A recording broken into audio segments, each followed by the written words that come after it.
Professional ആയിട്ടുള്ള gym ട്രെയിനേഴ്സിനും football കളിക്കാർക്കും basketball കളിക്കാർക്കും volleyball കളിക്കാർക്കും സാധാരണ ജനങ്ങളെ അപേക്ഷിച്ച് 8 മുതൽ 15 വയസ്സ് വരെ ആയുസ് കുറവാണ്. ഇത് ഞാൻ എക്സാജറേറ്റ് ചെയ്ത് പറയുന്നതല്ല, ജസ്റ്റ് നിങ്ങൾ ഗൂഗിളിൽ ഒന്ന് സെർച്ച് ചെയ്ത് നോക്കിയാൽ മതി. ഇത് അമേരിക്കയിൽ നടത്തിയ പഠനമാണ്. അപ്പൊ ഞാൻ ശരിക്കും അത്ഭുതപ്പെട്ടു പോയി. അപ്പോൾ ആർക്കായിരിക്കും കൂടുതൽ ആയുസ് എന്നെ കുറിച്ച് ഞാൻ പഠിച്ചപ്പോൾ എന്നെ ഏറ്റവും കൂടുതൽ അത്ഭുതപ്പെടുത്തിയത് ഏറ്റവും കൂടുതൽ സുഹൃത്ത് ബന്ധമുള്ളവർക്കാണ് ഏറ്റവും കൂടുതൽ ആയുസ്.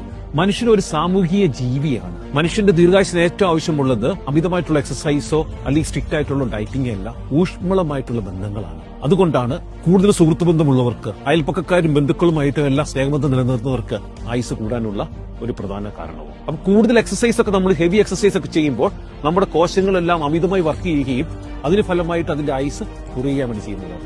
അപ്പോൾ ഇവിടെ ഏറ്റവും പ്രധാനപ്പെട്ട ഒരു മനസ്സിലാക്കേണ്ട ഒരു സത്യം എന്ന് ചോദിച്ചു കഴിഞ്ഞാൽ 1000-10,000 അടി രാവിലെ നടക്കുന്നതിനേക്കാളും നല്ലത് 10 അടി അടുത്തുള്ള വയൽക്കാരന്റെ അടുത്ത് പോയി കുശലാന്വേഷണം നടത്തുന്നതാണ്. Thank you very much.